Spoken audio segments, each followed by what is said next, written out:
Welcome, gentle reader, for this fascinating and important episode of Everything is Everything. Amit, do you think the green screen will work correctly with the video insertion? It is the best green screen known to man. It is a natural green screen. And I know you're particularly happy, Ajay Shah, because you're a tech geek and you're sitting here today with a piece of technology that no Indian YouTuber can use as well as you. What is that technology you're so excited about? I have a hair light 150 million kilometers behind me.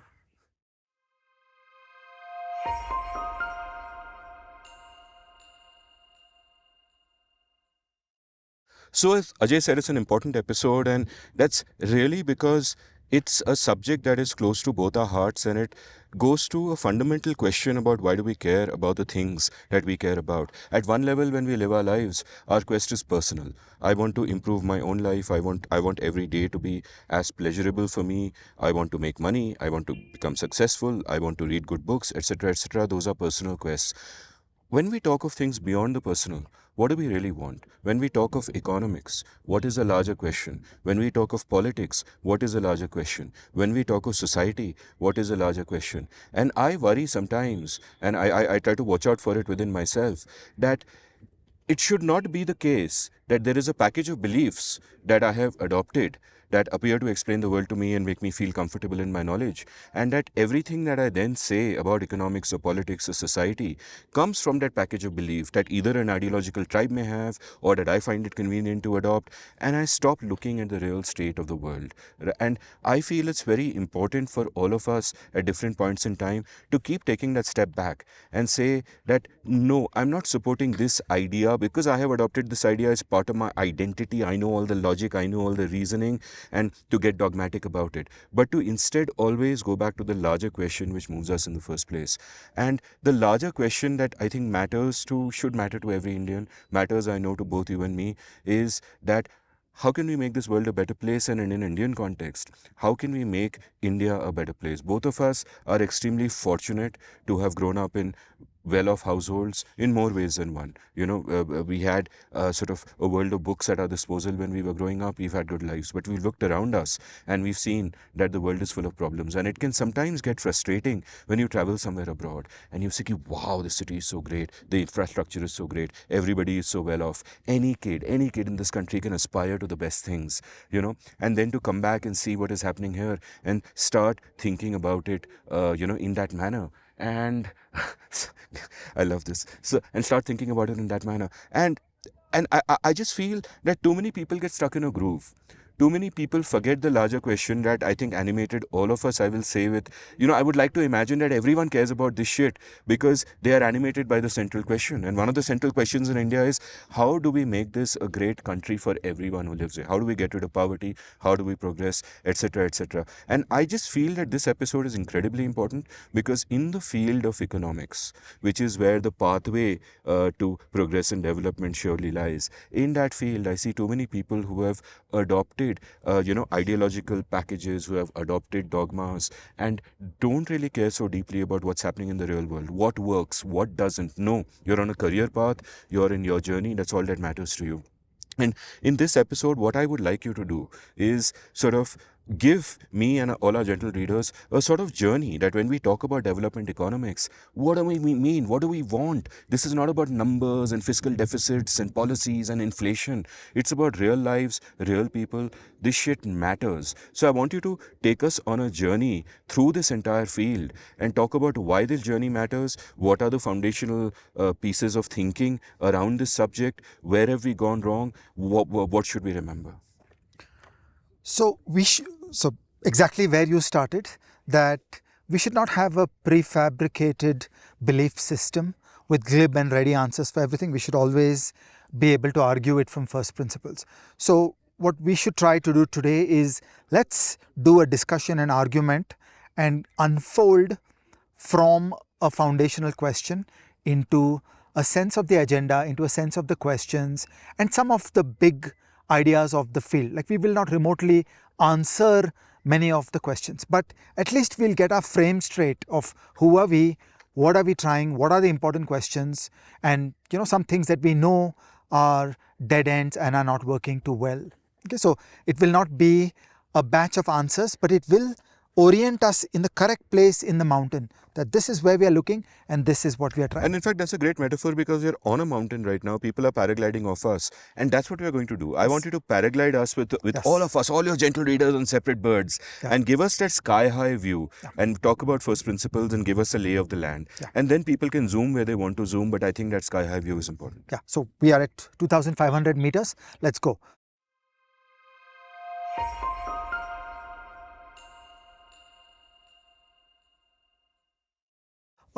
The question that we should start at, the question we should focus upon is, why is the Indian per capita GDP 1/10 of the United States? Okay, that is a single important defining question. And that's PPP. That's PPP adjusted. So you take raw numbers, it's much worse, but PPP is the correct way to measure it. Amit has promised a YouTube short in English and in Bengali explaining what is PPP measurement. Right now, just take my word for it. I haven't. PPP is purchasing power parity. So it basically looks at what you can buy with 1 rupee here versus what you can buy with $1 in the US. And then you figure out what is the real value of the money. So there is a 10x gap between the average Indian output PPP versus that in the United States. It's not 10%, it's not 20%, it's 10 times. Okay, and that's just a huge gap. So even though India is 1400 million people and the United States is 333 million people, the United States economy is vast while India is a small economy, because per person there is a 10x gap in output. And it is important to fix our minds on the sheer size of that gap. 10x is a lot. 10x is a very big gap. So I think that that's our central and first motivating question, that what is the source of this gap? Why is there such a large gap? What are the things that can be done so that a poor country like India can make progress and can become an advanced economy? Again, we're using India as the guiding metaphor, but this applies all across the world. There is a small number of countries that are advanced economies. Most countries in the world are poor. There are different points in terms of their poverty, but development economics is about this question. Why is there a 10x gap between the Indian per capita GDP versus the United States? And what are all the ways in which there could potentially be a hope, maybe not a certainty, through which there may be a pathway for India to make progress and potentially match up with the United States in some years? The great economist Robert Lucas has a beautiful paper on development in 1988, and in that he says early on that once you start thinking about this question, it's hard to think about anything else, because 10x is such a big gap, that there is such a large opportunity to make the world better by doing development properly, by doing development correctly. Or equally, if you go back into history and ask, how did the United States become a developed economy? The United States had a certain development journey, or the UK had a certain development journey. How do these things happen? Why do they happen? And what, if anything, can all of us bring to the table in terms of knowledge, ideas, values, culture, participation in the decisions as individuals, as firms, as governments, through which these things can be done better? This is the question of development economics. And the moment you pose this question, there will be people who will say, are you being a little reductionist, saying that income, filthy lucre, money is all that matters? And we can come at this in many different ways, but my rough idea is that at the Indian levels of per capita GDP, it's an absolute crisis. Okay, we have childhood stunting because kids don't get enough protein in their growing up. We have vast lands of North India where it is miserably cold in the winter and people can't afford to get a hot water bath. And I know how miserable I get if I am told not to get a hot water bath. So the levels of deprivation in India are abominable. So I feel that you may have higher notions in your own life about the place of money in your life, and in many episodes we are the kind of people that say, money isn't the most important thing in the world. But at the level of the country, there's no question that this 10x gap is an abomination. And the way to think about it is that a prosperous country is one where people have many choices, then most people may squander their lives, they may not create things of truth and beauty, they may become very unhappy at a personal level, but that's a different question. That's, a question between you and your God. It is your spiritualism about how you want to approach life. But the point is, everybody should have the level of prosperity through which they can lead interesting lives.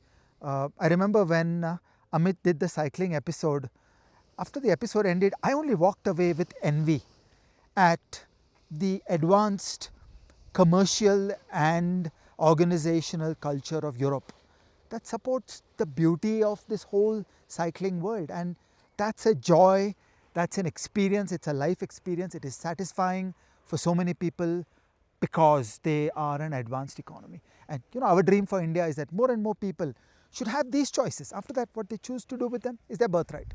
Okay, so a person may choose to sit at home and not particularly do anything interesting or cool with their lives. That's their birthright. But being a rich country is about basics. It's about protein intake when you're a child. It's about developing that strength as an adult. It is about the ability to pay for a hot bath. It is about having mosquito screens on your windows so that you are not bitten by mosquitoes while you sleep at night. These things are just basic and nobody should question them.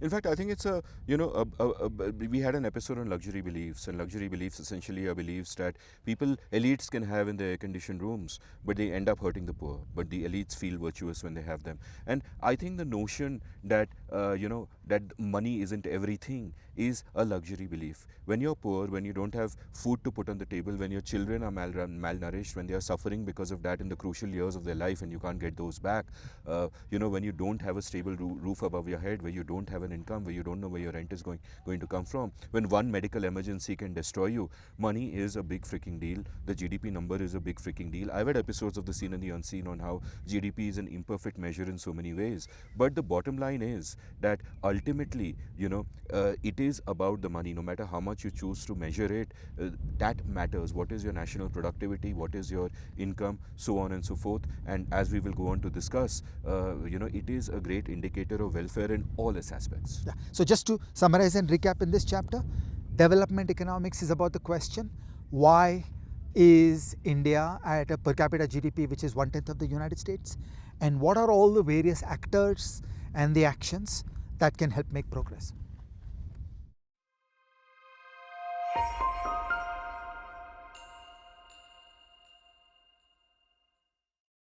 So Ajay, let's start at the very beginning. Are you familiar with that song? A very good place to start. A very good place to start. So let's start at the very beginning. Give me a historical sense. Let's go step by step. I'm treating this episode as a masterclass of sorts. Give me a historical sense of how thinking on development economics has evolved. Yes, you have the central question, then what? Yeah. So we start at the beginning, and an early foundational idea came from growth theory, which was begun by Robert Solow, MIT economist, Nobel laureate. And the Solow-Swan model of growth roughly tells a story like this. It says that the aggregate output of a country is about the amount of labor that goes in, the amount of capital that goes in, and how these are combined with a certain level of productivity. For simplicity, let's focus on per capita. So then it's just about the capital stock per capita in the country, and the productivity at the time, productivity was thought to be something about the technology, something scientific. By per capita, Ajay means per person. So when you talk of GDP, that's the GDP of the whole country. But populations of countries differ wildly. So a better measure is per person what is the GDP, and that's what per capita means. Yes. Just clarifying that. And so then this model gets re-expressed saying the per capita output is something about productivity, and at the time, productivity is thought of as machines. That what kind of machines do you have? What kind of London metro do you have? What kind of textile automation do you have? That are you doing some handloom, or do you have amazing modern spinning machines and weaving machines and so on? So there is some number which is a productivity, and then there is capital stock per capita. Let me explain capital stock per capita. It's about, again, physical assets. It's about the factories. It's about the London metro value of all these things divided per person. So all the financial value of all the equipment that goes into the production process is the capital stock. And so jumping off from that, immediately after the solo growth model, there came to be development thinkers who started thinking, how would I apply this to thinking about development? And then the arguments came that the reason why India is poor is because the capital stock is poor. Because there are people sitting with spinning wheels and they don't have these modern powerful machines. Because there is no Bombay metro to match the London metro. Because the highways suck. Okay, so people on this episode will be amazed to know that before I first went abroad to do a PhD, I had never seen a highway in India. There was not a single highway in India. Okay, that's how bad things were in India as a poor country. There were no highways and there were no metro systems. So that was the idea, that you need to fix the capital stock. And so it's a poor country, you'll keep saving and gradually you'll build up your capital and you'll get the capital stock up. And the other thing, the productivity, was thought to be something in the hands of the scientists, something about engineers and engineering. Okay, this is sort of a Nehruvian, Mahalanobis notion of economics, that we just have to buy the right machines and read the right manuals and bingo, we're done. And now we're an advanced economy. Okay, so these are early primitive notions of development. That hiding in the solo growth model was a theory of development. So the solo growth model was done for the United States, it was done for the UK, and it has very many interesting implications and explanations for the United States and the UK as advanced economies. They're rich countries. But then it was repurposed to start thinking about development. And so the intuition was, you got to get the capital stock per capita up, and you got to get all those machines and all those manuals and those books. And for example, there was a great scare for many years about the word technology transfer, where the worldview was that the rich countries are holding technical knowledge close to their chest, that they will refuse to give us that scientific and technical knowledge. So there were entire United Nations bodies, I think UNIDO or UNCTAD, I can't even remember which, who used to obsess on creating formal state-to-state frameworks where those secret runes will be given to the poor country. Love the faces you make. That there were some secrets, and I grew up around these things in my childhood, and I remember my father used to tell me that no, that's completely wrong. All the knowledge is there in the books, it's there in the papers. You buy the machine, you get the manual, patents, release knowledge into the public domain. The burden is on us. It is our brain power to go read all those things and learn all those things. You don't request the rich countries to give us the knowledge. We have to go take that knowledge, and there's really no barrier to obtaining huge strides in economic development. So this is the old story of capital and labor, and over the years I feel this has worked less and less well as a description of the world. And by the time I'm saying all these things, I hope you've started thinking that, really, like, how is it so hard that you're standing in 2024 and we haven't yet got all the right machines and we haven't got all the right manuals. The idea that productivity is a manual, a document that can be transmitted, beggars the imagination. And is there really any limitation in India in terms of reading the manuals and understanding how to do things? On a ride up the mountain, gentle reader, I asked Amit that, we're very cool, we're very smart, we think we're making a great show, but can we be cold? That if you think of Namsita and Vaishnav and our Sony equipment, is this a good YouTube show by world standards, or are there obvious ways in which we are inferior to the global state of the art? And Amit's answer was, no, I don't really see any important aspect of our production values where we are not global state of the art. This Rode microphone is literally the global state of the art today, and there is nothing much to improve on it. And yeah, we are bright enough to read these manuals, we use these capabilities to the hilt, then you're at the global frontier. So then what went wrong?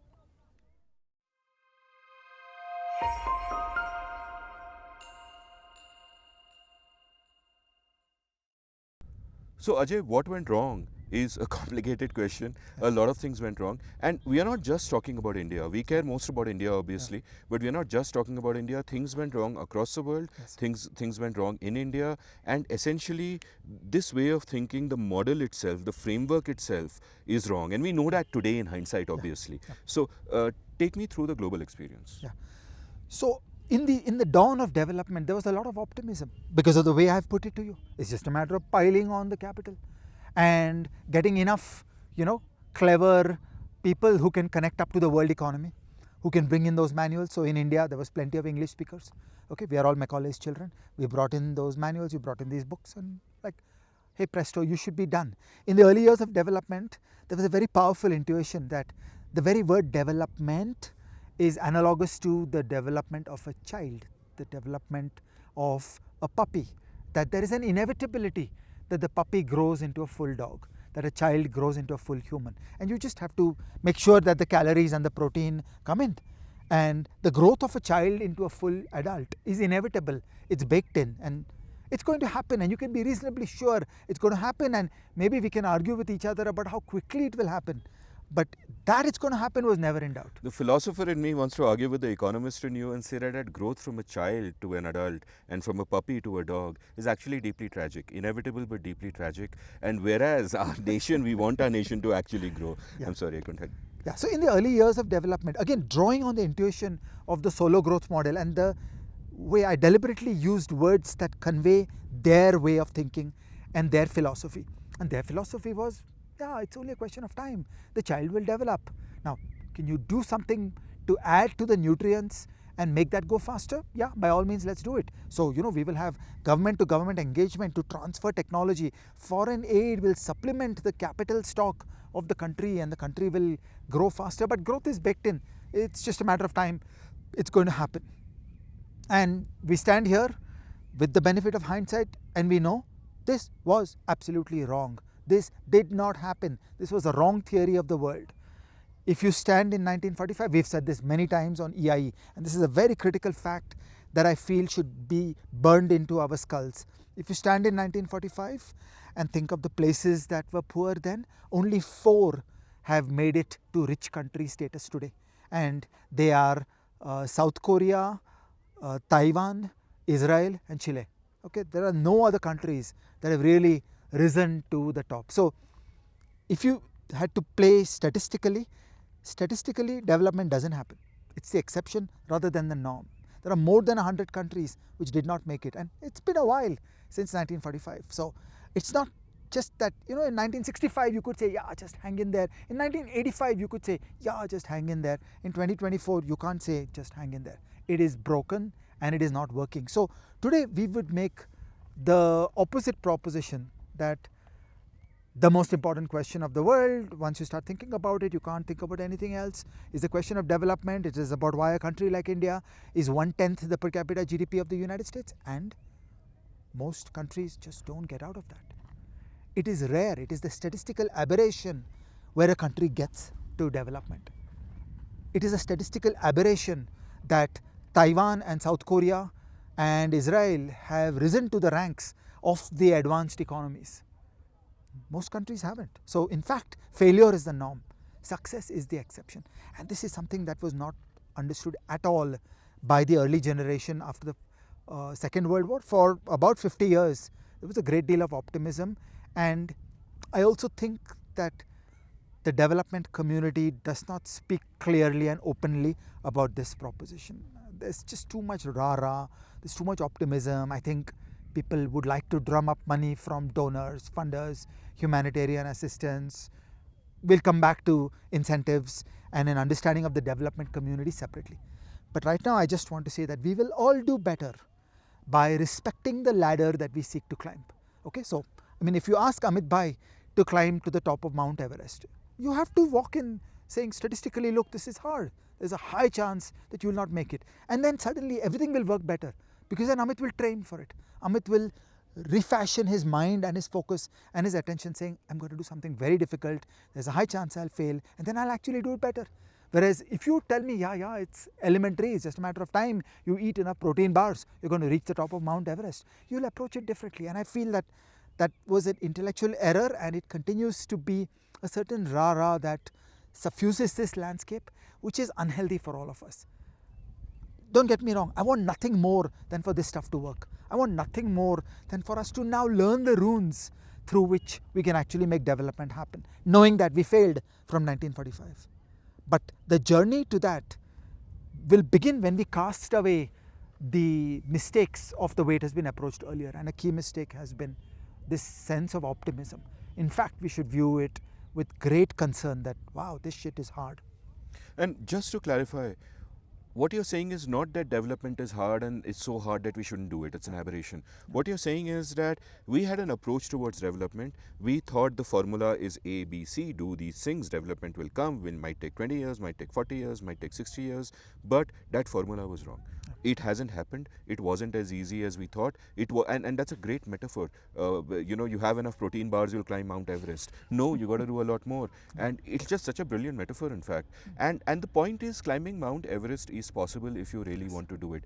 Becoming a developed country is possible. It is doable. Except that we need to be clear about what is the approach that we want to take. And the fact that since 1945, 4 countries have made that leap is like such a sobering and cautionary tale, but also inspiring, because if they can do it, so can we. Correct. And I just want to dwell on like Taiwan, Israel, Korea, like what a terrible beginning for each of them. Taiwan is an irrelevant island off the coast of China, Japanese occupation, very cruel Japanese occupation, and at the end of the Chinese Communist Revolution, a whole bunch of people ran away from mainland China and took to Taiwan. And Chiang Kai-shek, the leader of the Chinese regime, was no great person. I mean, is no Nehru, okay? Is a pretty rotten person in his own ways. And so they had a very bad beginning. Korea, the line on the map between North Korea and South Korea is essentially at Seoul, the capital city of Seoul, the most important city of South Korea. During the Korean War, 6 times the city of Seoul was taken and retaken by the North and the South. And you can imagine the devastation with World War II quality equipment that would have happened in Seoul. So you should think of Seoul as being destroyed on the scale of Berlin or on the scale of Stalingrad. Or Dresden. Okay, and that's the beginning. And there are stories about how early South Korean government functionaries used to look up to India and try to learn from civil service practices in India. That's their beginning. Or Israel, okay. They fought a war in 1948. Every step was a struggle. Every step was misery. They were surrounded by all hostile states. If you think fighting a 2-front war is difficult, think of what Israel has been through. And they came out of that. So these things are very hard and they can be done. And some of the countries that were placed under very adverse circumstances did manage to claw their way out of it.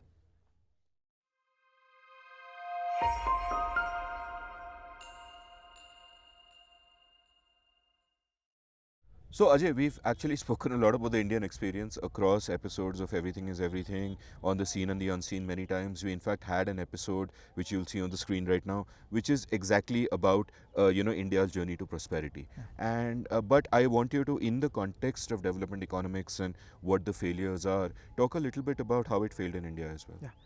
So you stare at the solo model, you stare at the growth equation, and then you think about India. Okay, you're supposed to put labor is plentiful. Okay, and then you pause to think what is going on in the country. The employment rate in the country is about 1/3. What does that mean? That for every 100 people of age 16 to 64, about 33 or 35 are working. And you'd fall off your chair. I should not fall off my chair. You'd fall off your chair saying, what? Then our cinemat will say Ajay is rolling. Yeah, you'd say, what? It's like 2/3 of the Indian working age population is not working. Something is wrong.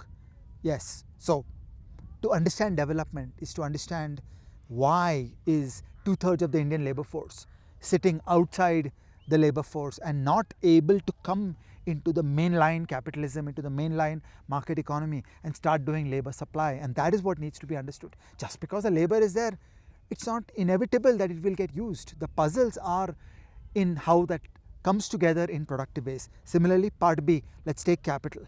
Okay, there is infinite capital in the global capital market. The entire stock of capital required to convert India into an advanced economy within 20 years is trivially accessible in the global capital market. Okay, and we've done an episode on finance. There are few things as amazing as this concept that trillions of dollars are available on tap in the global capital market. So why do they not come here? The problems are all here. That there are mistakes and difficulties in the Indian institutional environment which interfere with that. Okay, and then you turn to the productivity, to the technology side. That is there any problem in reading books, papers, manuals, buying the best machines, and building firms and building organizations in India that are able to embed this best technology?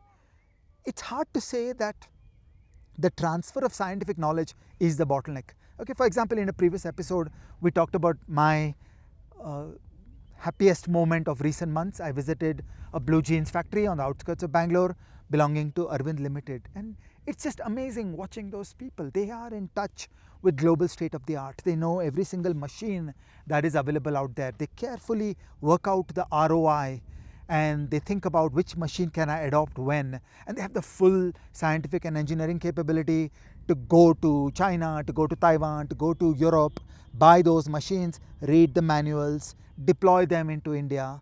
There is no technical barrier. Like, you cannot say that there is a technological reason, there is some package of knowledge that needs to be transferred that is holding back the productivity and the capability in the country of being able to do all this. And then again, let me turn to the firm as a site of production. So firms are supposed to put all this together. Firms are supposed to hire the labor, obtain the capital at its best, foreign capital. You remember, we've talked a lot about firms and internationalization, and firms are supposed to understand global state of the art machines, techniques, license those patents, go out, go abroad, get the best knowledge and bring it here. And yes, there is a capable, tiny elite in India that is able to do all that. So I can't understand why all that hasn't happened. So if the solo swan model was true, if that was your theory of growth, then by now India should have been a rich country. So to flip it around, that hasn't happened. And our journey in development economics is about understanding why that hasn't happened. So I could turn all this conversation so far around and say development economics is a study about why India is 1/10 the per capita GDP of the United States. Even though the labor is plentiful, the capital is infinite in the world market, all the technical manuals are available. So what went wrong? That is the question of development economics.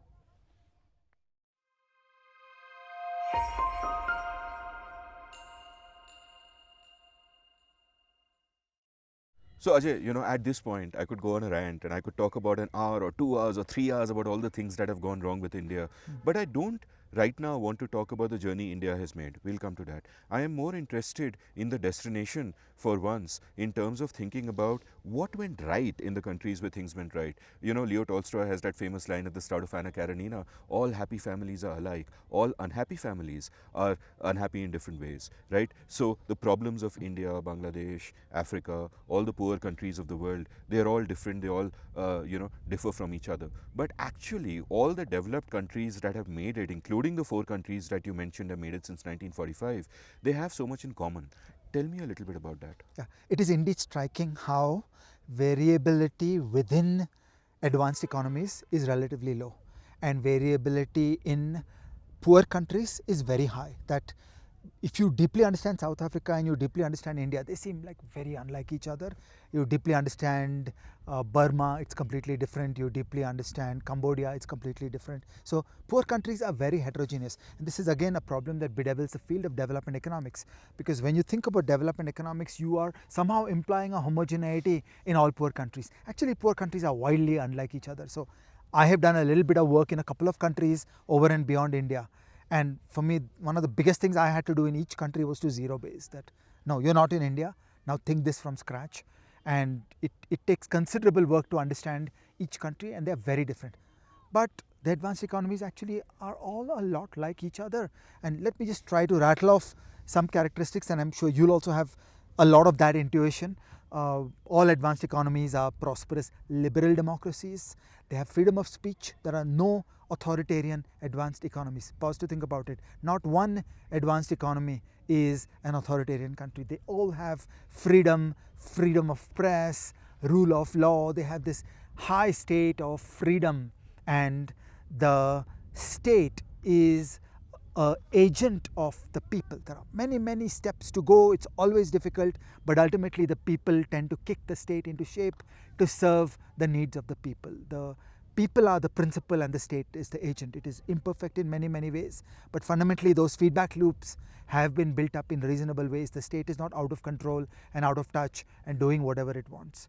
All advanced economies have amazing firms. Firms are, after all, the site where GDP is made. So, a country like Finland has firms like Nokia, and elsewhere in Scandinavia, you have these amazing companies which you would otherwise not have expected in these very small economies. So, these countries are the host to amazing global world-class firms who have very high levels of productivity, and so their output per worker is very high, and it actually pulls up the output per person of the entire economy. So there are amazing high quality firms. What makes the United States a great country is not the United States government, it is the Google and the Microsoft and the JP Morgan and so on. These are just legends. These are amazing firms. They know how to do things at a mind-blowing level. They are far ahead of any firms that we will see around us in India. That is a secret sauce. How do you hold those firms who are at supreme levels of capability? So, to quote a current Indian example, I recommend every gentle reader to not just go to an IKEA and shop there, but walk around IKEA and admire the damn company. Like, what a business, what audacity of conception that you could dream such a business. Think of how the furniture is designed, how it is manufactured, how the stores are built, how the marketing is done all over the world. What an amazing business. And this is just like one advanced economy corporation. And like this, imagine how in the advanced world there are just thousands of great companies. There is Toyota and Samsung and Taiwan Semiconductor Manufacturing and so on. And these are companies that have knowledge inside the firm. They are not weak companies propped up by the state. They are capabilities inside the companies. Then all the advanced economies have separation of church and state. There are no advanced economies in which religion is there in the government at all. It is also the case that all advanced economies have steep declines in religiosity. This began first in Europe after the Second World War. For a long time, the United States was a bit of an outlier, where it was thought that the US is unusually religious. But with a lag, the collapse of religiosity has started happening in America as well, and it's a part of this package that secularization happens. As you grow up, a country becomes secular, and the people start relating to each other as human beings and not through tribalistic concepts of ethnicity and religion. So you start seeing marriages taking place around very different concepts of associative mating rather than more tribal concepts of number of kilometers within each other of the birthplace, or Indian conceptions like a jati, or intra-religious or within faith marriages and so on. So there are many of these social, cultural, political, economic concepts in which all advanced economies are a bit like each other and are recognizably like each other. I don't want to understate the differences between a Japan and a South Korea and a Taiwan, but it does not surprise me that South Korea is the home to K-pop, which is a remarkable cultural phenomenon across the whole world.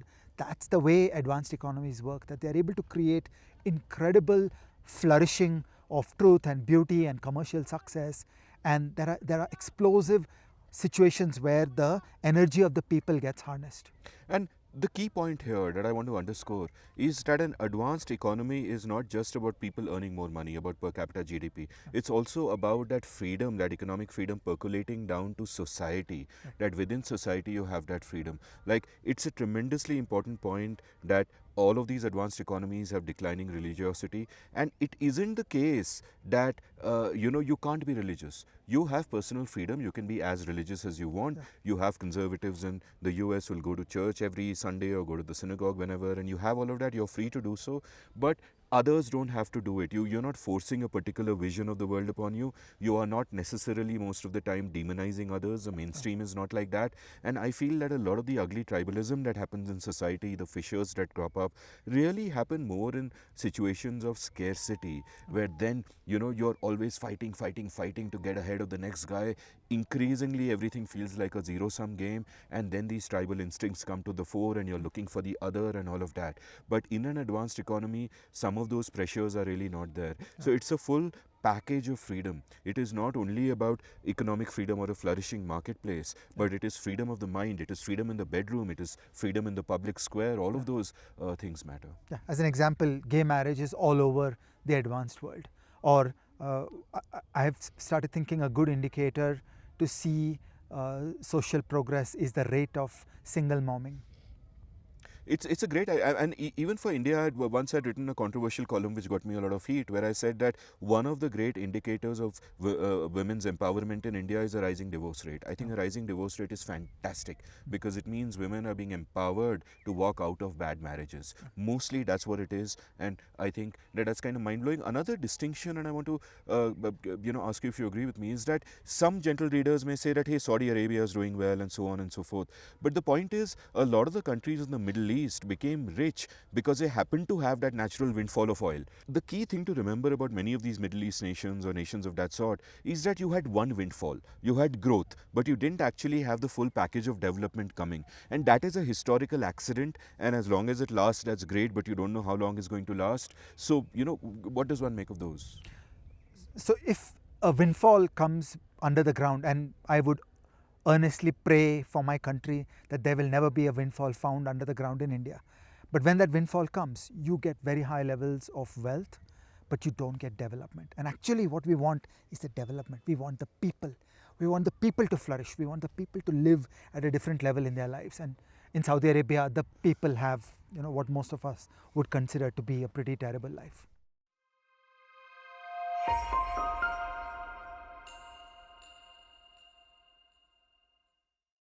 So we've spoken about the destination, we've spoken about the package of attributes that all these developed nations have. Let's get back to the journey. When we think about how to get there, what are the kind of sort of paths that people propose, and what does the data now tell us? Because people will propose many paths and say redistribution karo, we should have a welfare state, etc., etc. Yeah. That's also important. And the interesting thing is that this does not need to be an ideological battle. This can be an empirical argument because the numbers exist. So tell me about what do you think the question should be and what do we know so far from the data?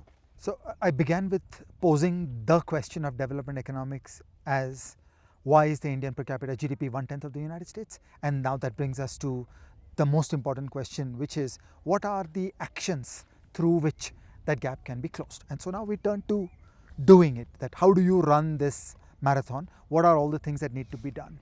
Our good friend Lan Pritchett always tells us a very important story. He says that let us study poverty because we are going to be very interested in poverty in and of itself, and a good measure of the poverty rate that is comparable all across the world is the fraction of the people who have a consumption every day of less than $1 PPP per day. Okay, so that's a definition of poverty, and there are reasonably well measured rates, that is what is the percentage of the population. There are reasonably well measured rates for all countries across the world, across the years. And Lant says that if you try to explain this by using one number, and that number is median income, then you've ended up explaining 99% of the variation across the countries. So one attribute, median income, explains all of the poverty rate. That you set out to explain the poverty rate, but the answer turned out to be median income. That it was not a deep, subtle, complex story of poverty. It was not by studying poverty that we got the breakthrough insight. The insight is fix the middle. Just fix. You could do this by mean income, you could do this by median income. Basically, get the entire economy moving forward, and that solves poverty. So all the other obsessions of many people, issues like inequality, the welfare programs, the redistributive efforts by a government, all these things that you might seek to do that appear to be more directly connected to the poverty rate, add up to 1% of the story around poverty rates. Okay, so this is intellectual power, that the solution to something that all of us care about lies not in obsessing on things that are proximate to that. I'm reminded of primitive people thinking that elephant dung has something to do with curing elephantiasis, because elephant, something sounds similar. It's like that. But actually, to solve elephantiasis, you have to go do something completely different. You have to get some antibiotics. It has nothing to do with elephants. So even though it superficially looks alike. So that's the way I think about poverty, that there is a humanitarian impulse that, oh, we want to help people. That has nothing to do with development economics. So helping people directly, that you're poor, I will come and give you food every day, that has absolutely nothing to do with development economics. Development economics is the business of making a country, a rich country, comparable with today's OECD countries. And to do that, we've got to keep eyes on the ball. And the ball is fix the growth, fix the middle, get the median income up, get the mean income up, lift the entire country. And poor people will also do better. And that's the bulk of the story. 99% of the variance of the poverty rate is explained by growth, not by the obsessions of people who are taking interest in poverty directly. So we did an episode on 5 economic fallacies to avoid, and one of them was, of course, the zero-sum fallacy.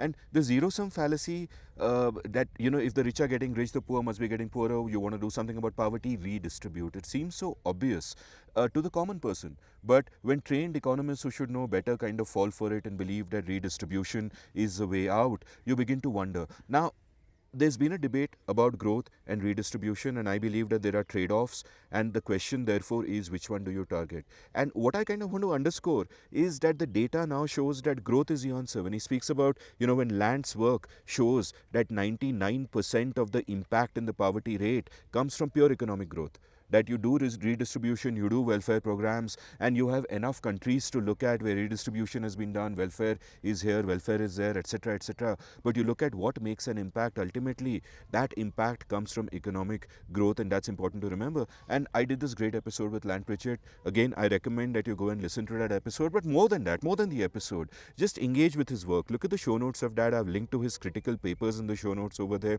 We'll link them here as well. Just read them because they are eye-opening and they are based on data, right? It is hardcore numbers from the real world where you look at outcomes, you don't look at intentions. And another paper of his shows that economic growth, that growth itself is both necessary and sufficient to create a developed country. That if you have growth, you will get to development. And without growth, you cannot get to development. So it's necessary and it is sufficient. That's all you need to do, right? And you have to read the paper because it's a masterpiece, and what his marshalling of data, his clarity of language is absolutely brilliant.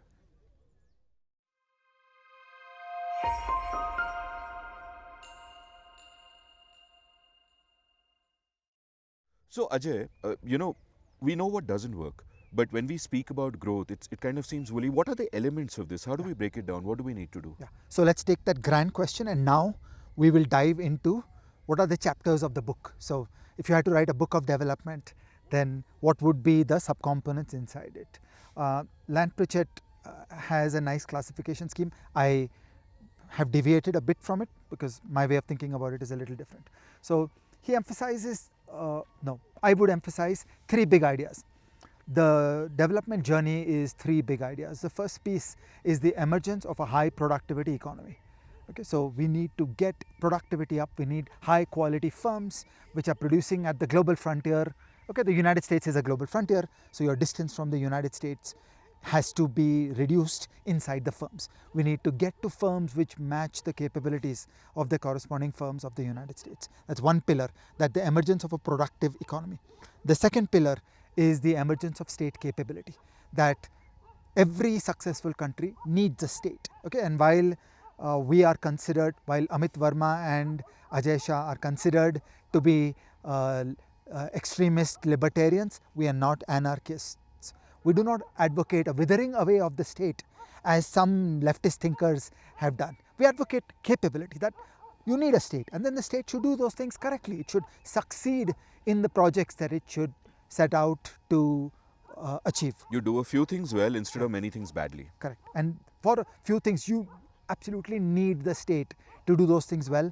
There is no escaping state capability in the journey to economic development. and a critical component of that is rule of law. Rule of law is essential for state capability because otherwise the coercive power of the state will inevitably collapse into corruption. Rule of law is what forces the state to do its work correctly. When rule of law is lacking, the coercive power that is present inside state organizations will be used in corrupt ways. Okay? And the third pillar is the emergence of the political system whereby the state becomes the agent of the people and not the other way around. That in bad countries, the state is the ruler, the state is a maibab. We all look up to the state, we are afraid of the state, we wait for the signal to come from the state, we are subjects of the state. Whereas the emergence of an advanced economy is where the state becomes the agent of the people. So that's political modernization, and it is again related to rule of law. So I feel development economics is about the pursuit of these three ideas. Idea number one, how does high productivity emerge in the firms? Idea two, how does state capability emerge? And critically linked to it is rule of law. And idea three, how does the state become the agent of the people and not a tyrannical master? And again, critical to that is rule of law. So these are the three pillars of the book on development economics. If we were to study development economics, these are the three things that need to be studied.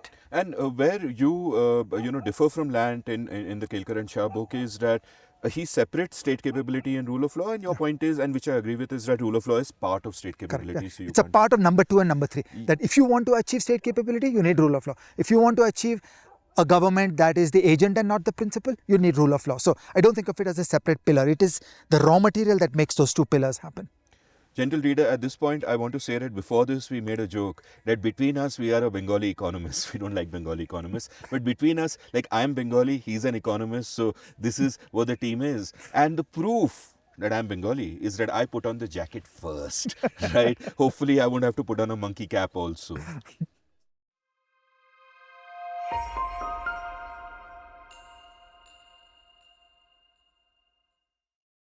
So, I find everything you just said deeply resonant because I keep complaining about how in India the state doesn't serve us, it rules us, and we think of ourselves by default as subjects rather than citizens. And the Maibab state is almost, ever present and deeply corrosive. And that affects the way, the balance of the state and the society just drives me nuts because it is so much on the side of the state. So, what do you think about the role of society in all of this? You've just discussed the state. Yeah. So, when you go deep into each of the three pillars, the emergence of firms, the emergence of state capability driven by rule of law, the emergence of a political system where the state is the agent and not the principal shaped by rule of law. In all these, standing behind the scenes is the society. Okay, and I think many of us make a mistake by being excessively state-centric in our thinking. We're just constantly looking at state coercion as the tool to do this, as the tool to do that, or the malfunctioning tool that does not do these things right. I want to say that I believe that equally the greatness of an advanced economy is in the people. It's in the society. It is in culture, it is in values, it is in norms, it is in beliefs, it is in the ability to have conversations, it is in trust capital, it is in the ability to collaborate, it is in communities, it is in people coming together to solve problems. Okay, and I could say this in many different ways, but I want to touch upon trust capital. In the World Values Survey, there is a question that is asked to households. Do you believe that people can generally be trusted? And what you see is that in advanced economies, there are numbers like 50, 60, 70, 80, 90%. And in India, the number is like 15%. And that is such a big impediment upon cooperation. Like, we need to talk to each other. Okay, if you're a neighbor blasting loudspeakers, I need to be able to knock on the door and talk with you and, hey guy, can we do this better? Can we collaborate and can we solve our problems with each other? So if you think of market failure, a lot of market failure is all about people and collaboration. If people will be able to talk to each other, you could solve externalities, you could solve public goods, you could do many, many things. Then the state is not the first recourse. You could solve many things at a local level. But because we are so weak in that collaboration DNA in India, in the Indian society, then we turn to the state for everything.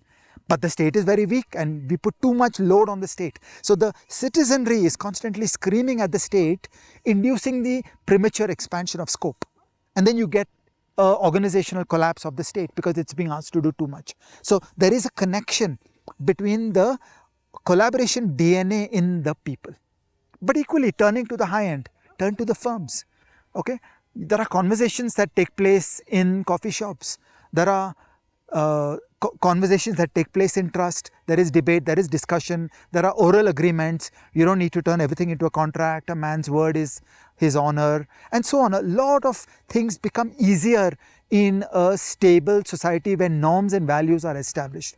I think we in India are only at the beginning, particularly in the elite capability of very diverse people from all over India who are really brought together with the common glue of English and urbanization, who are now starting to impinge on each other and gradually learn to trust each other and develop trust capital with each other.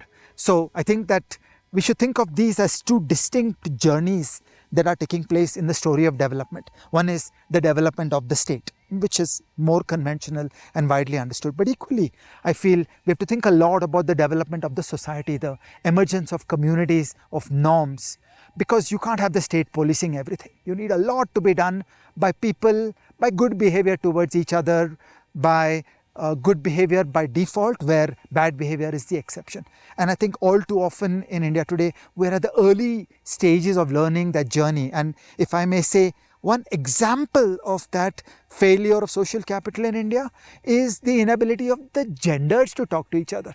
Okay, boys and girls in India don't know how to talk to each other. Just imagine what a schism in the heart of the country. Half the people are on one side, half the people are on the other side, and they can't talk to each other. This is so basic. This is in the society. This is in the culture. People need to be able to talk to each other, to collaborate, to do things with each other, to trust each other, to work orally on a lot of things. You don't need a legal contract for everything. These are developments that have to happen in the society. And at this point, I'll, plug 2 episodes of The Seen and the Unseen. My most 2 popular episodes, The Loneliness of the Indian Woman and The Loneliness of the Indian Man, which speaks exactly to that they can't talk to each other.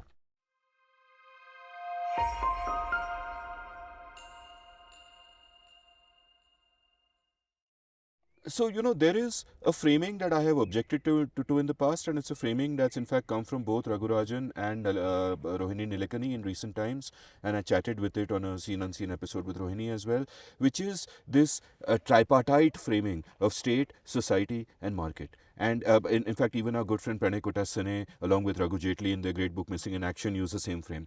And my objection to the frame is that I think there are 2 elements to that frame. There is a state, there is society, and that markets are merely one of the mechanisms through which the voluntary actions of society expresses itself. It is a mechanism by which people in society do things for other people in positive some ways that benefit them also. It is a web of double thank you moments. And yet markets get a tremendously bad name. Now, as we have sort of spoken about across many episodes of Everything is Everything, firms are critical to a nation's development. Like if you think about, people will say ki, "Arey, unemployment itna zyada hai," but who will employ you? Firms will employ you.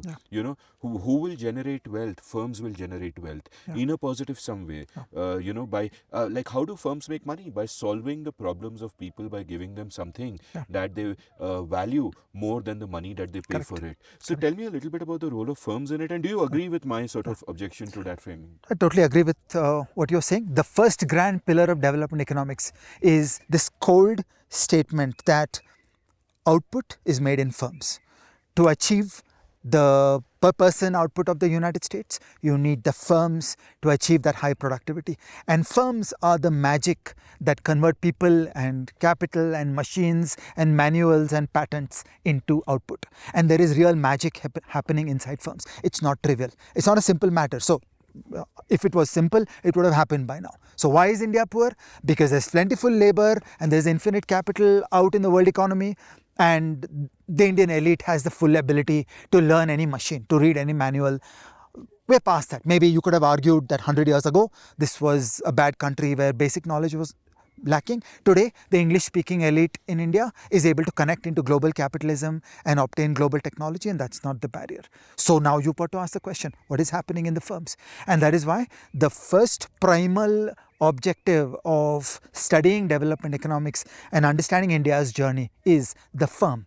And that is why in so many episodes of Everything is Everything, we've gone after one at a time, and they're all literally chapters of a book. They are a book of firms, of understanding the Indian firm. And we've tried to construct those episodes in two ways. One is they are useful for people inside firms, trying to build firms. Because that journey of how to build high quality firms in India is a very important story about knowledge, about culture, about how state of the art firms can emerge from Indian soil. And part B, for the thinkers, for the researchers, these are the ways in which you could study this Indian journey. Now, a lot of the bad things that happen in the firms are shaped by the government. So, yes, we need to solve policy problems and we need to fix them. But once again, that will happen once you study the firms. That if you put the firm under the microscope and then you see that unpleasant character at the perimeter of the firm who is menacing the firm and spoiling the ability of the firm to think and do the right things, then you will get the guidance on how to fix those policy failures and get to a better functioning government. But if you will not study firms, you will never study that government, then you'll never understand this whole journey. And so I think that there is a real failure in development economics in not paying enough attention to the firms. So, somehow firms are thought of as rich people. And so somehow development economics wants to study poor people. And then the firms are like, not my concern, or my funders don't like it, or my journals don't like it. And effectively, the main engine of the progress of India is in the firms, the financial system, the regulation of the firms. That's the story. That's how India got to be a $3 trillion GDP. And if we'll not study that, then we will not understand it, and it will hold us back in our journey to $30 trillion of GDP. And for me, like, this is a classic illustration of that phrase, the seen and the unseen. What is seen is that what the firms have achieved and where they've taken us. What is unseen is what they could have achieved if they were not circumscribed by our bad laws, by our bad regulations. And all of it comes from exactly that. The state circumscribing what firms can do, what private enterprise can do, what private individuals can do. For example, our labor laws, which have the best of intentions, will protect the workers, but actually they cripple the growth of firms, and therefore they hurt workers. And firms will often, instead of building a work base, will often have contract labor and etc., etc. And everyone is crippled. We don't have enough companies growing from mid-size to large size, from achieving scale, from generating employment, from generating wealth for everyone. All of that is kind of crippled by this. So to me, the role of the state is really critical. Yes. That you have to understand, as we've discussed in a previous episode, everything the state does has a cost, and the state should only intervene in specific cases where there are market failures. You can check out that episode and read, Ajay and Vijay's excellent book, as it were. And so, all of this is so connected. It's like India is really a tapestry of state interference in our lives. Yeah.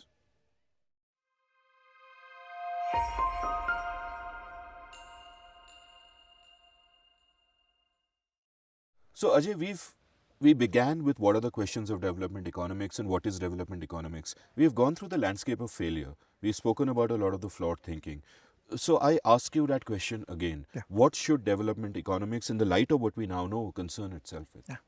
So we should be studying state failure. We should be studying all the ways in which the Indian state has gone wrong. And state failure is all over the landscape. That there are interventions by the government that should not exist, where just freedom suffices.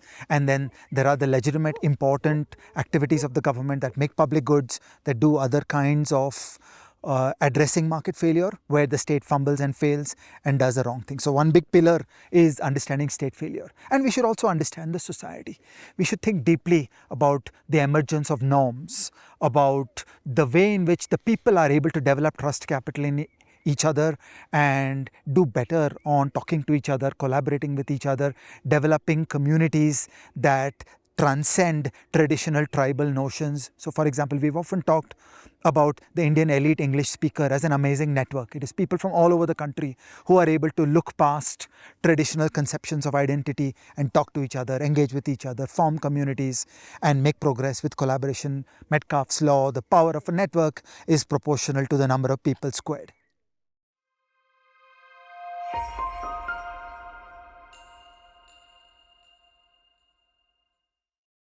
Gentle readers, you would have noted our location has shifted. How did that happen? Why did that happen? I'll tell you. Essentially, what happened was this: a leopard attacked us, or almost attacked us. It came close, and we said, "Leopard, leopard, Mr. Leopard," as you like to talk to animals. "Mr. Leopard, why are you attacking us?" And the leopard said, "I smell a Bengali economist." At which point, I raised my finger and said, "No, you smell a Bengali and you smell an economist. You don't smell a Bengali economist." What's really happening is Bengali economist for us is a bit of a pejorative term, and maybe one day we'll explain why. But the light kind of was going, and we thought, let's enjoy the sunset together and we'll finish the episode the next morning. So here we are the next morning. Development is a long journey, so are episodes.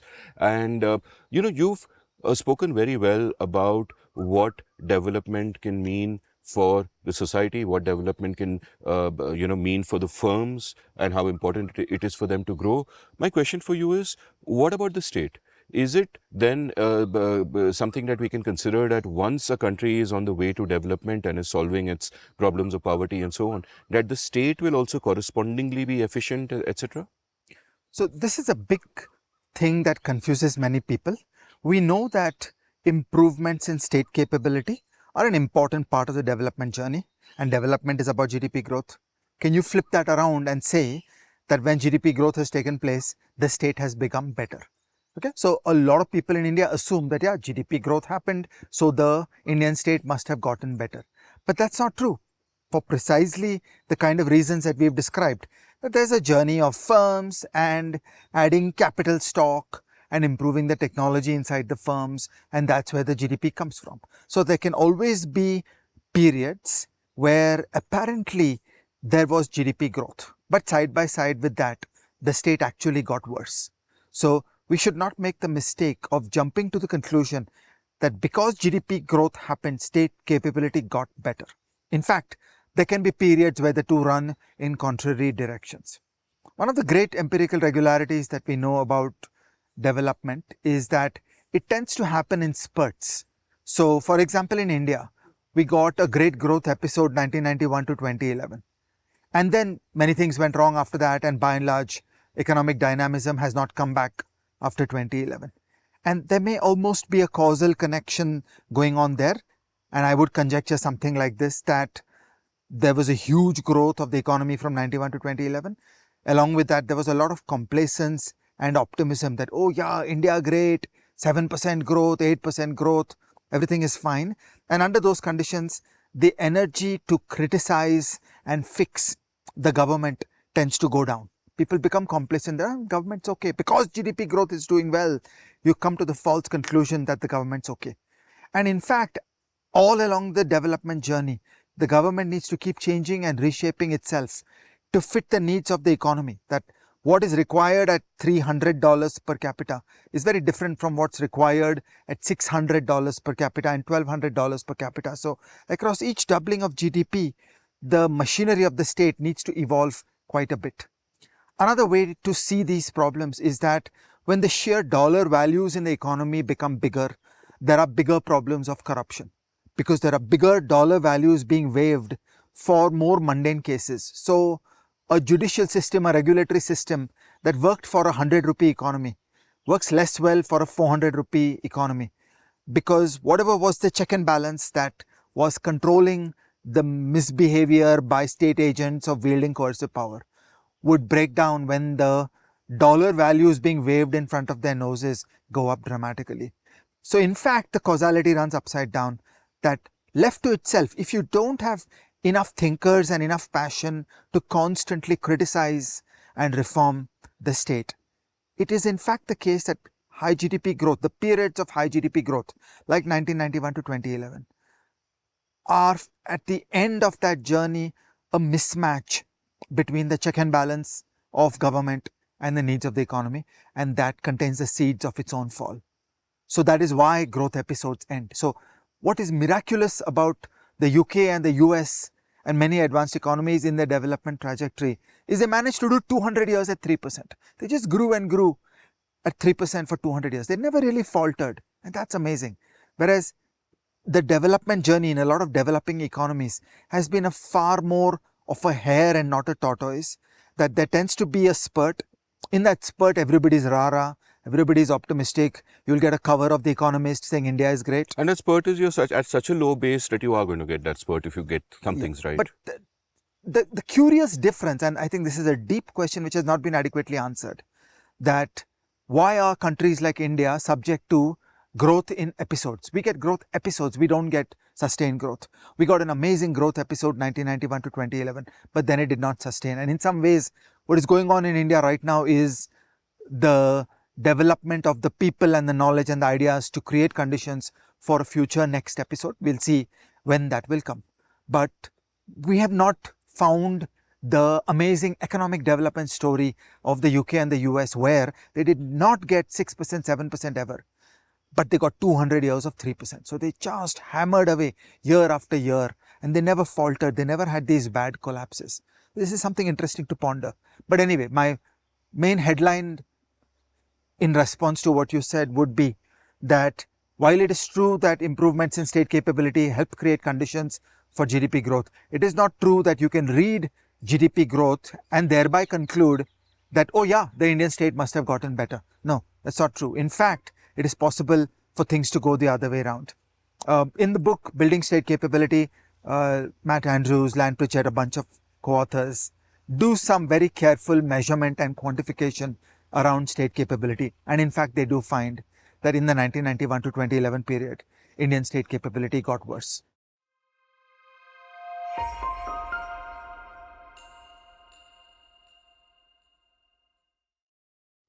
So, in this particular case, what you just said actually doesn't surprise me because, having kind of looked at the way the state functions for a long time, I would have imagined that the more money that comes into the state, the more it becomes like a beast that feeds itself and feeds itself and feeds itself.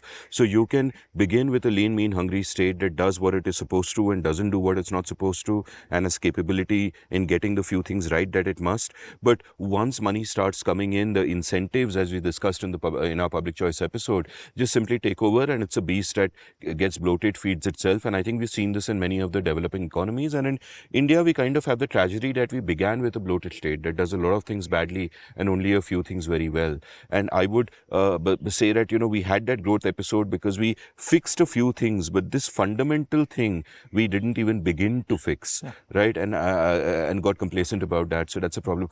But I want to ask you about other wrong conceptions that people have about with regard to causation to development, because people will often say that, oh, educate the people, development will come, or build infrastructure, development will come. We've had a couple of episodes on education and infrastructure where we've discussed in detail how that is actually not happening. It happens nowhere in the world quite in that order. So I'd like you to sort of expand on those and tell me about some of the other wrong conceptions. Like redistribution is a classic conception. People will argue about growth versus redistribution. To me, if you look at the data, it should not even be a debate. If you want to eliminate poverty, it is very clear that economic growth is necessary and enough of it is sufficient, and redistribution doesn't move the needle at all. Yeah. There are many theories of economic development, and that is legitimate and healthy. There should be a vibrant life of the mind where there are debates and discussion around these things. And you and I would disagree with many of the following candidates. The most important candidate is a big developmental state, which is basically Jawaharlal Nehru and Mahalanobis, that India is a wretched poor country and we disrespect the creative energy of the people. We disrespect the hunger and the business acumen of the people. We disrespect the private sector, and the state is this noble creature who is going to grab the people by the scruff of the neck and drag the people into development. And I'm only slightly exaggerating the views of many of the Indian National Congress intellectual community standing in 1947. See, it is actually for this kind of deeply condescending attitude that a lot of people hate the elites. Yes. Yeah, and in this I feel that they were completely wrong, that this was just entirely a wrong approach. So this whole idea of big developmental state, that development is the work of the state, and today I feel we understand this a lot better, and today we'll say the job of the state is do some basics right, like make the police work, make the courts work, get the air quality solved, fix the mosquitoes. Like as Keynes has this beautiful quote, he says that the job of the state is not to do things a little bit better than what private people will do. The job of the state is to do the things that the private sector will not do at all. And, I should have remembered to bring up that quote around UPI that the private sector will build payment systems. I mean, what is your value added by building a government monopoly and throwing in state coercion? So I think the most important rival in the block is big developmental state. The theory that state will lead the development journey and the people will sing the national anthem and follow. And I just think that's wrong. Similarly, the development community has a great deal of delusions around some notions of health, meaning I think public health is very important, but almost everything the development people figured out about health is just wrong. They think healthcare, they think the private goods of healthcare, and that's just confused. Like, you got to fix the water, you got to fix the sanitation, you got to get the air quality, you got to do the mosquitoes, you got to fight the AMR, the antimicrobial resistance, you got to make a road system where there are fewer road crashes. Everything is preventive. The site of action is the health of the people, not one person at a time. So population scale interventions. The distinction Ajay once made for me in a Seen Unseen episode we did where we spoke about this is that if you think about mosquitoes and malaria, right? If you get malaria and you go to get treatment for your malaria, that is healthcare, that is private. If you think about eradicating mosquitoes so malaria doesn't happen at all, that is a public good, and that is what the state should do. Public health, yeah. And that is the job for the state. And there's a vast body of development thinking which has tried to build hospitals in every village or primary health centers, which is just deluded. Similarly, I'm so proud of us, Amit, as everything is everything. We've gone after so many of these building blocks of traditional development thinking. We've done an episode on education, mostly elementary education. We've done an episode on building the knowledge society, which is about higher education.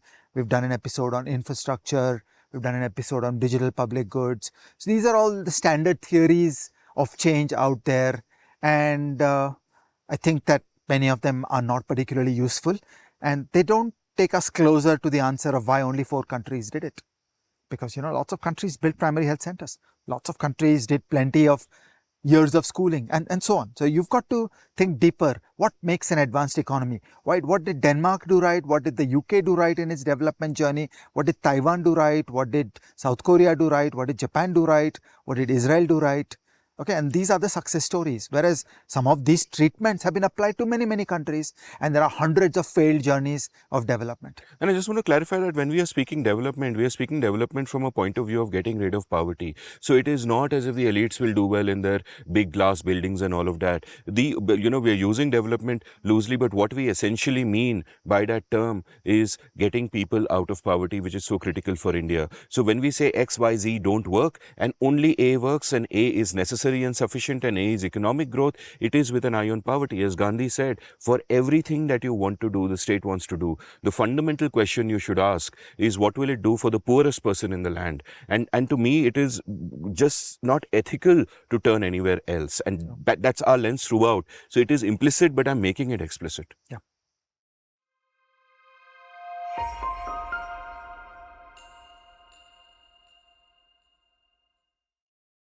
So Ajay, you've just made me proud by saying you're proud of the episodes we are doing, but actually I'm way more proud of you of the book that you wrote with Vijay Kelkar, In Service of the Republic, because for the first time, there is a book that lays out a fundamental framework for all of this, almost like a textbook, but much more readable than the typical textbook. And you've written about this subject in that textbook at all, as well, in terms of what is the right way to think about this. So tell us a little bit about that. Yeah. So for me personally, in my life journey, it has been a huge experience to distance myself from the solo model. Okay, so as economists, as children, we are brought up with the solo model. So lay on the capital, there's plenty of labor in the country, and you bring the best manuals and the machines, and whoosh, development is supposed to happen. It took me a very long time to step out of that's not working, that we're just stuck. And there are so many other features of the society why the development doesn't happen, that about 2/3 of the Indian working age population is sitting around doing nothing, and the firms are not organizing themselves to tap into the infinite capital of the global financial system and the infinite cheap labor of India. and the best manuals and machines and turn India into an advanced economy within one generation. Why is that not happening? So it was a long journey of thinking that what the economists think about, like in macroeconomics, it is always said there is growth and there are fluctuations. And growth is supposed to be the solo model, and fluctuations is a business cycle theory. And that's just not a description of the world that we live in. And so over the years, I started understanding more deeply the stories around state capability, rule of law, checks and balances, and the understanding of public choice theory as the central engine of thinking about the misbehavior of the state and why states go wrong and why the Indian state went wrong, and also a constructive strategy of not just diagnosing and complaining about what is wrong, but the journey on how to fix it. That if things went wrong, then these are the ways in which you can do things differently. How to create limited power in state organizations, how to create checks and balances surrounding the state organization, how formal structures of organization design and proper drafting of laws creates state organizations with less power, with less coercive power, and where the poison of the coercive power is placed inside the cladding like a nuclear reactor. You need a heavy cladding around the poison of coercive power so that that coercive power is used in benign ways. And our ultimate dream is the state is supposed to be a machine that converts coercive power into welfare, and that doesn't come lightly. It is very hard to find that check and balance. And again, reminiscent of the kind of things we were talking when we discussed digital public goods, that just adding power to the state is a bad idea. Every time you give more information to the state, every time you give more power to the state, you have to correspondingly rethink the cladding of the nuclear reactor. And it is wrong and irresponsible to just add power to the state and add knowledge to the state, add legibility to the state. Then you're just getting premature state legibility, and we're setting the stage for state failure and then difficulties in economic development. So this is the kind of work that Vijay Kelkar and I did all our lives. We were in the Ministry of Finance. We have licked our wounds on many projects that went wrong, and had the luxury of ruminating over success and failure over many years. And so we built the book, and our informal internal conversation was that if there was one book we would like to send in a time machine to Jawaharlal Nehru, what would that book be? This is our attempt. That where did things go wrong? Why did the Indian state fail? To go at fundamental levels on that optimism about a big developmental state that was not sufficiently balanced by public choice theory, by the whole philosophy of checks and balances, of mistrusting the power of the state. And the key point here is, like, when you talk about sending a book to Nehru, the key assumption there, which I agree with, is that there is a man of high intellect with great intentions, Yes. right? But he simply doesn't have the body of knowledge around him. Public choice theory doesn't exist. Yeah. Hayek is like not taken that seriously, even though The Road to Serfdom is a bestseller. Yeah. And when he looks around him, the fashion of the times would indicate that we need a big state. And also, if we go deeper into the minds of those people, they were debating like a UK type strategy, which in hindsight would have worked better, or a USSR type strategy. And they were struck by the fact that from 1917, the Russian Revolution, a terrible time in their history, they'd just been whipped in the Battle of Tannenberg in 1916, and they'd lost a war to Japan in 1905, and the Tsarist regime was rotten, and helped by German military intelligence, the communists kicked in the door.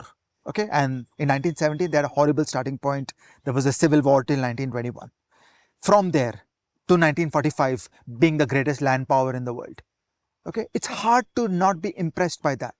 And another tragedy of that period, and when Lant was here last time, we were talking that at the end of the Second World War, all the protagonists had turned into big state. The economy had been commandeered to varying extents by all the protagonists to varying extents. So in the USSR, it was always a communist country. In Germany, private firms worked at the beck and call of the Nazis. In the UK, it was a war economy managed to a great extent by John Maynard Keynes. In the US, they passed a new law, I'm forgetting the exact name of the law, that would give them whip hand in dealing with private firms. And then they finally went and contracted with private firms. But they passed one law, which I think was even used in COVID times, to give the government special power to give orders to firms that are otherwise extra legal. So you looked at the entire world standing in 1945. All the big countries, the major countries had mobilized war economies. So it was very easy to slip into a state on top illusion. So for all these reasons, I felt that there is an intellectual fog which shaped conditions to 1947. But it's not just about Nehru, it's about today. Look around us in India today. Most people continue to have a big state delusion. You go to the average private business person, how will you fix the country? They want government to do more, not less. So building government systems, a government monopoly, the government will tell us what to do, the government will write an engineering standard, the government will build a monopoly. These thoughts run deep. So Nehruvian high modernism is alive and well in the country even today. And that's the dream of the book, that the journey to development is first and foremost a journey of ideas. First, the knowledge has to come, and then the knowledge can translate into the firms and the state and the people, and then you can become an advanced economy. So I think that very intellectual journey is the core of where we stand today. That we finished a growth episode 1991 to 2011. We love those people. They added great value to the country. There are huge mistakes in what was done. What was done was incomplete. Now where are we? How do we rebuild the knowledge, the community, to lay the foundations for a next wave of Indian economic growth, and hopefully 100 years at 5% rather than a spurt at 7-8%?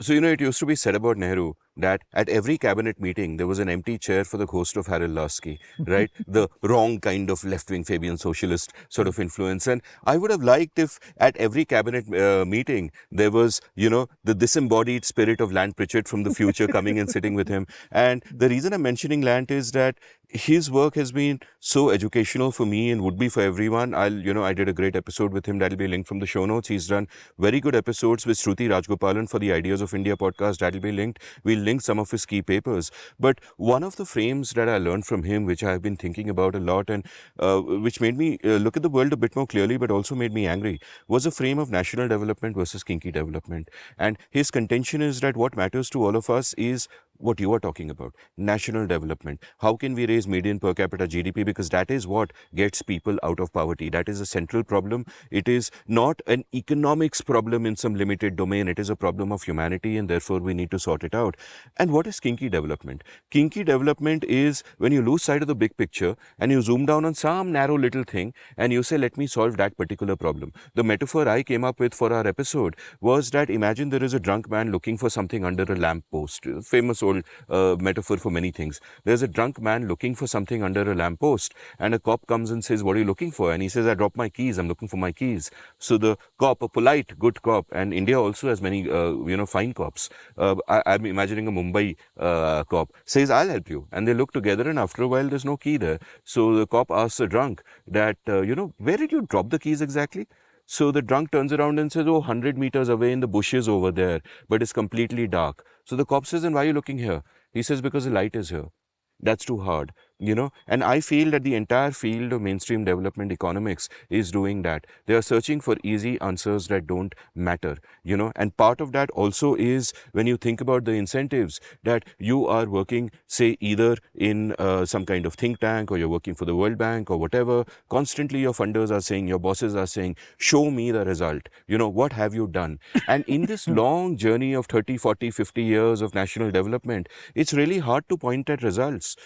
But it is much easier to take some tiny problem and say that, hey, we solved that, and RCTs being just one example of that so many RCTs tackle such ridiculously trivial questions like, do treated mosquito nets help with malaria and, and shit like that. And Lant also has papers on how they don't actually make any difference to the overall development story and for poverty itself. But they are easy wins for the people involved. And the best and the brightest among us, for rational reasons, have moved to this field. And that really makes me really angry. It's a difficult questions that make a difference that we need to tackle and not look at career advancement and etc. etc. So give me your sense of what's going on.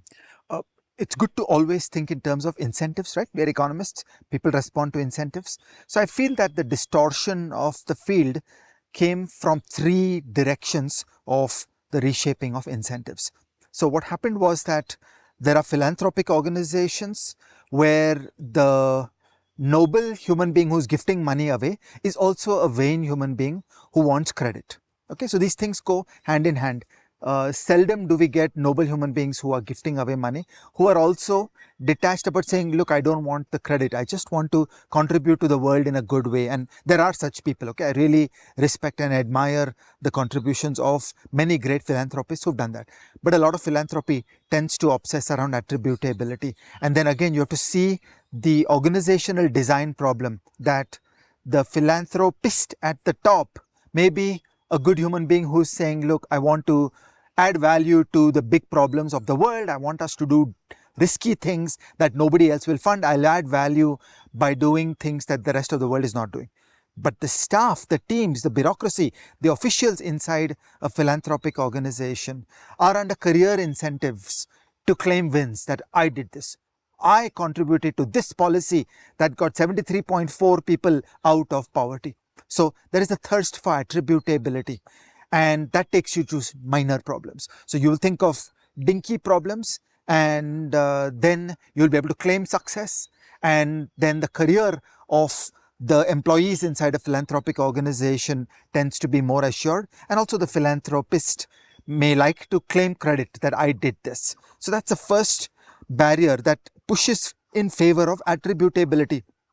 And so you want trivial, narrow sites of intervention, and people are looking for easy wins. So one of the most pernicious things in India is that there is one good bureaucrat and they are severely understaffed, and what they need is some English speakers, some competent people who will work with them. So consultants are very fashionable. So you get some consultants, some Ernst & Young, some Price Waterhouse, some McKinsey, and you bring consulting type people who will take guidance and instructions from the joint secretary, and they will do the day-to-day practical office work of the joint secretary. And yeah, it helps to have English speakers who will do day-to-day office work of the joint secretary. But this is not going to result in change. It is not going to result in policy programs and and not least because there is a very different DNA between the world of economic thinking and reasoning of the kind that we have done here versus the practical knowledge inside consulting firms. So, you know, that McKinsey flavor, the Ernst & Young flavor that we will do the automation of an HR system, will pay salaries on time. I mean, that's really trivial. It's not deep. Those are minor gains and those are not important. So that is plank one of attributability, and being able to say that I supported this important reform, either for a philanthropist or the employee of a philanthropic organization. The second strand of incentives that reshaped this field was populism. Okay, so we've done an episode on the problems of the populist wave that has surrounded us for many years, and democratic politics creates pressure for governments to be able to explicitly go after inequality and poverty. So it is the great populist idea that we will take from the rich and give to the poor, and then you want to obsess on redistribution. You want to go to poor people and say, I gave you 2,000 rupees, as opposed to I created conditions for GDP growth, which is the only permanent solution to poverty. It's difficult to make that claim and tell that story, whereas it's visceral, and many people, including in the intelligentsia, have these luxury beliefs that a Robin Hood state is a good thing. We will take from the rich. We are opposed to inequality.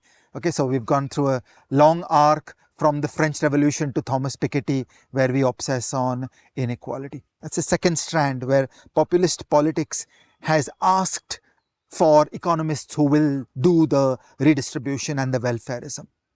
And the third strand of distortion that has shaped this field is the peculiar frat boy world of the economics journals. Economics journals are very strange places where the referees try to shoot down a submission. It is a strange thing I can barely explain to somebody who has not experienced it themselves. Normally, what you think of as research journals and refereeing is, I become passionate about some work, I will build a paper on it. It goes to the referee, who will basically just check that there are no gross errors in it, and for the rest, it's my paper, it's not the referee's paper. But in economics, the referees jump on board and become a co-author and ask for 20 changes, and I can't say no. And the referees are only looking for an opportunity to reject a paper. And there is a peculiar frat boy world of the United States journal editors and referees, where they have taken delight in rigor and in causal identification, and asking big questions is not important, asking important questions is not important. You've got to be rigorous, you've got to get a definitive answer to that subject, otherwise you'll be shot down. And then the entire career incentive of people trying to get a job, trying to get tenure, becomes how do I get an 80-page paper through to Econometrica where I have dotted every I and crossed every T. And that fighting through the frat boy world of the journals kills the ability to think. Then you're basically down to trivial questions. It becomes like this fundraising game that you raise millions of dollars and you will do an RCT, and in an RCT you will claim causal identification. And I would be very skeptical about the usefulness about a lot of those papers, but it became the fashion that the journals were ready to accept that, and so careers were made around that. So these three factors resulted in the distortion of development economics, and we lost touch with the questions. And so through this entire episode, what you and I have been trying to do is to just go back to first principles and wonder, who are we? What is this field? What are the questions we are asking? And so, several times we refined the question.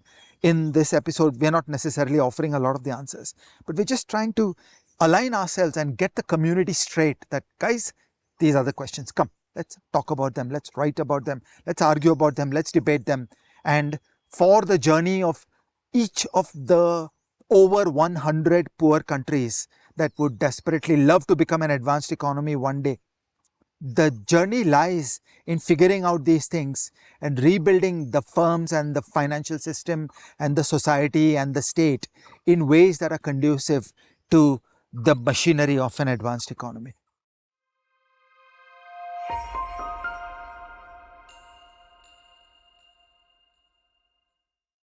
So, actually, this episode is like a synthesis of a lot of stuff you've already spoken about. You mentioned luxury beliefs and equality.